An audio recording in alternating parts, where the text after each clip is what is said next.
Kembali lagi di channel Catatan Cacatan. Tahun 2020 ini diawali dengan bencana-bencana. Dari bencana banjir hingga sekarang wabah COVID-19. Mungkin bencana banjir sudah biasa kita lewatin, tapi untuk COVID-19 tidak bisa kita remehkan. Himbauan untuk self-isolation atau social distancing lebih baik kita turuti saja guys. Itulah yang gue lakukan sekarang. Udah 1 minggu lebih gue di rumah aja nih guys. Enak gak? Enggak guys. Sangat membosankan. Tapi itulah tanggung jawab kita. Hanya itu yang perlu kita lakukan untuk membantu pemerintahan melawan virus ini guys. Virus ini baru muncul kurang dari 3 bulan yang lalu, tapi sudah bunuh puluhan ribu jiwa. Bagaimana sepak terjang virus corona ini? Berikut gua ringkas timeline global dan juga Indonesianya. Simak sampai habis.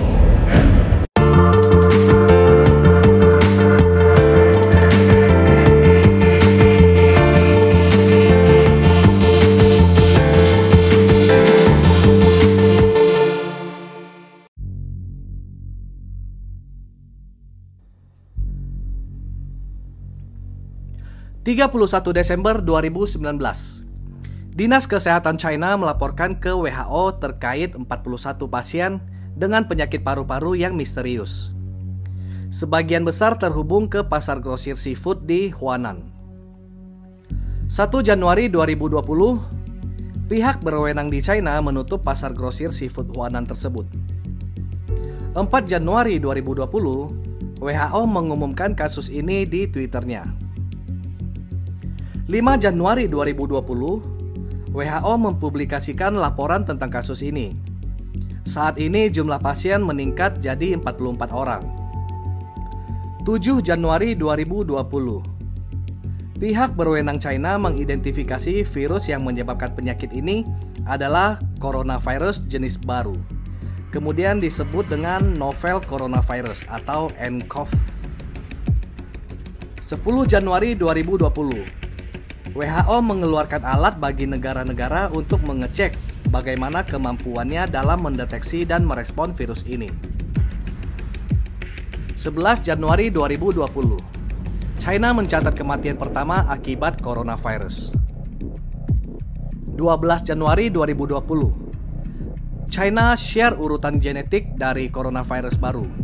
Ini sangat penting bagi negara lain untuk mengembangkan alat diagnostik khusus. 13 Januari 2020, kasus pertama di luar China dikonfirmasi. Dilaporkan terjadi di Thailand.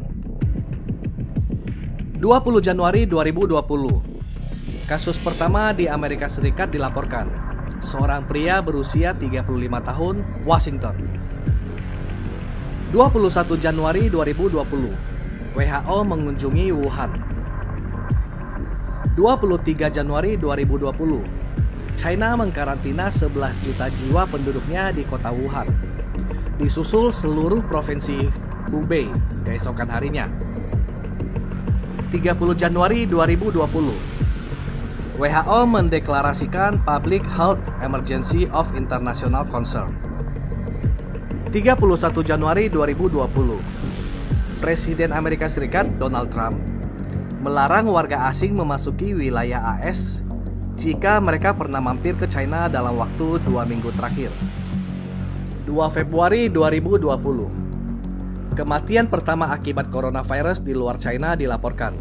Terjadi di Filipina. 5 Februari 2020, komunitas global meminta dana sebesar 675 juta US dollar untuk bantu melindungi negara-negara dengan sistem kesehatan yang lebih lemah dan negara yang lebih rentan dari wabah ini. 7 Februari 2020, Li Wenliang, dokter di China, sang pelapor pertama novel coronavirus ini meninggal dunia. Pada awal wabah ini, Dr. Li mengirimkan pesan untuk memperingatkan beberapa koleganya di sekolah kedokteran tentang virus baru ini. Tapi kemudian ia ditegur oleh pihak berwenang dan dipaksa untuk menandatangani surat yang menyatakan bahwa ia telah membuat komentar yang salah.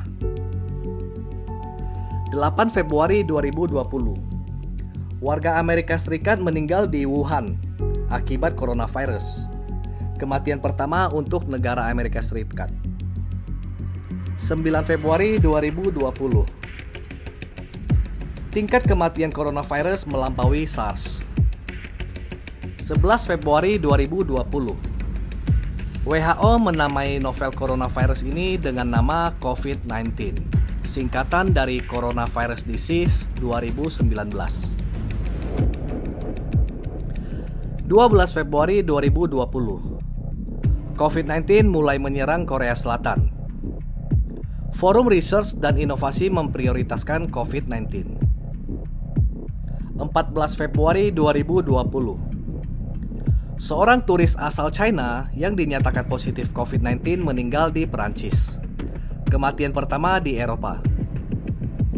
17 Februari 2020. WHO mengeluarkan panduan tentang pengumpulan massal dan cara merawat wisatawan yang sakit. 18 Februari 2020. WHO mengirimkan persediaan APD ke 21 negara. 19 Februari 2020.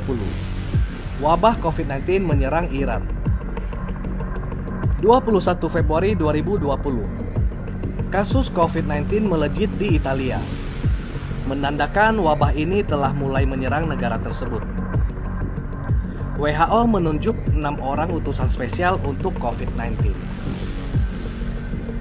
24 Februari 2020. WHO membentuk tim ahli untuk diberangkatkan ke Italia. 29 Februari 2020. Amerika Serikat mengkonfirmasi kematian pertamanya akibat coronavirus. 29 Februari sampai 19 Maret 2020. Hampir seluruh negara bagian Amerika Serikat mendeklarasikan status emergency. 1 Maret 2020. PBB memberikan dana sebesar 15 juta US dollar untuk melawan COVID-19. 7 Maret 2020. Menyentuh 100.000 kasus positif. 9 Maret 2020. Italia lockdown. China menyatakan menang melawan COVID-19. 11 Maret 2020. WHO mendeklarasikan wabah COVID-19 sebagai pandemik. 13 Maret 2020. Amerika Serikat mendeklarasikan darurat nasional. Eropa menjadi epicentrum dari pandemik ini. 16 Maret 2020. Chris Martin, vokalis Coldplay, membuat gigs mini di rumahnya untuk mengangkat hashtag Together at Home. 17 Maret 2020. Italia melaporkan 475 kematian, menjadikannya tingkat kematian tertinggi dalam satu hari. 20 Maret 2020. Kasus COVID-19 lebih dari 255.000 secara global.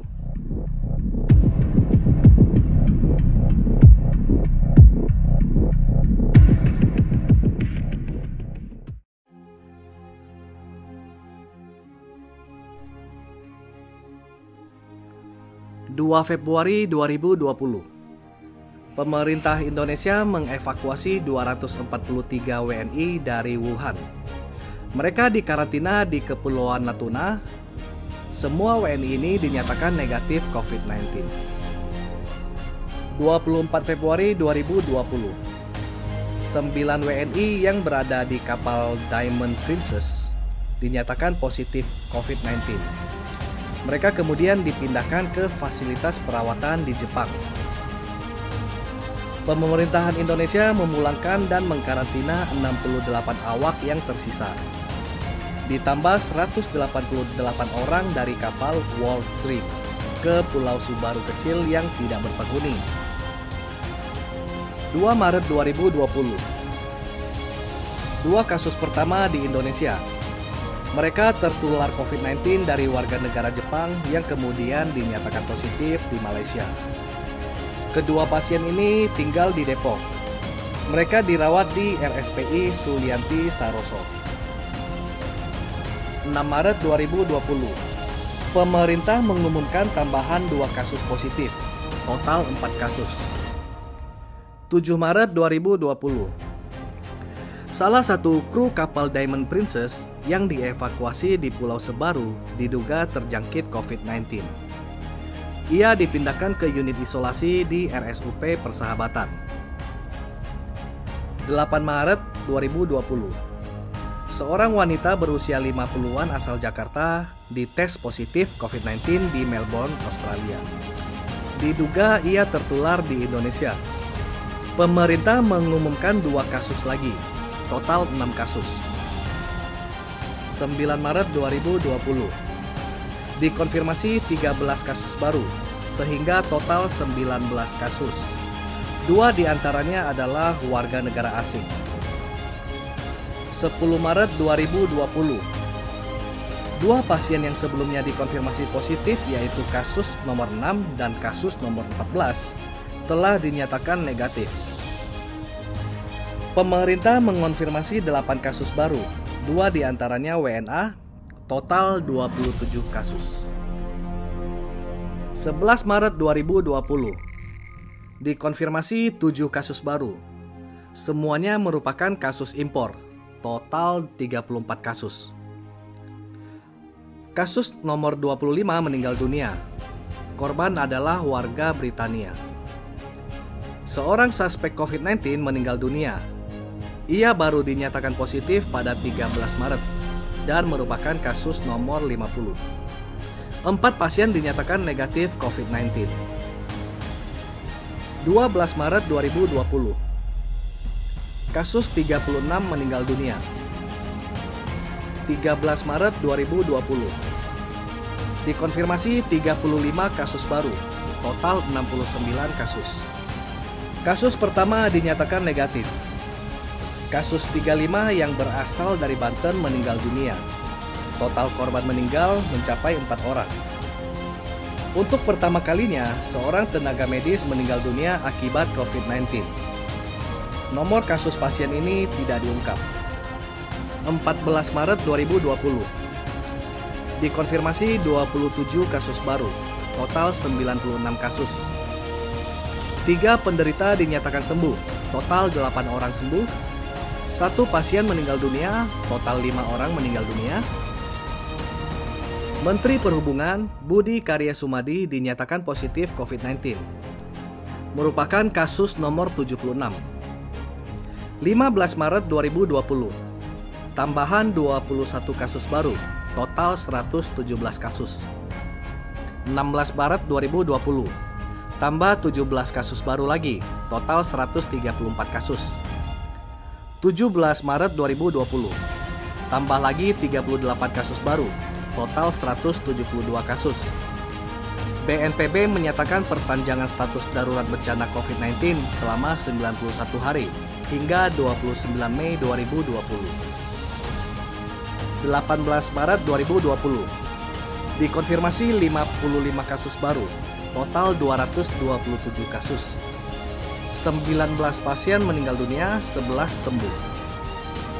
19 Maret 2020.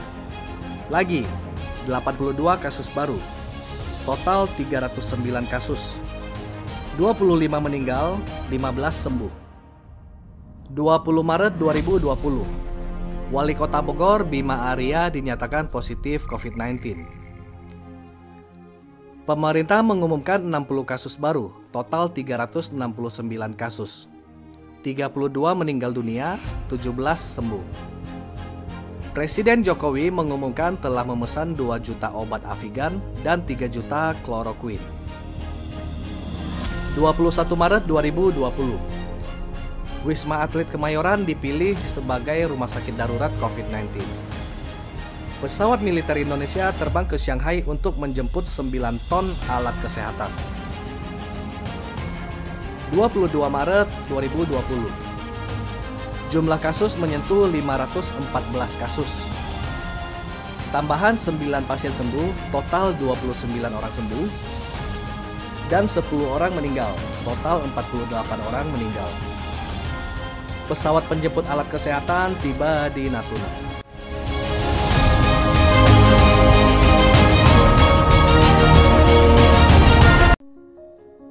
Di Indonesia, tingkat kematian akibat COVID-19 merupakan yang tertinggi di dunia. Pemerintah sedang berupaya sekuat tenaga untuk menanggulangi wabah ini. Kita sebagai warga negara yang baik dan maju, bisa sangat membantu dengan berdiam diri di rumah. Karena semua upaya pemerintah untuk memberantas wabah ini akan sia-sia jika kita tidak mengindahkan himbauannya, yaitu di rumah saja. Akan muncul semakin banyak kasus baru lagi, guys. Gua sendiri pilih nggak keluar rumah bukan karena takut sama virus ini. Tapi yang gua takutin adalah jika gua keluar rumah dan terpapar virus ini, terus gua pulang membawa virus ini dan menularkannya ke orang yang gua cintai. Mau menyesal dan menangis darah pun sudah percuma. Tapi gue yakin lah guys, kita semua punya kesadaran yang tinggi. Jadi virus ini nggak akan bisa bertahan lama di Indonesia. Pesan untuk virus corona COVID-19. Sorry COVID-19, but we will win this fight, and you will perish.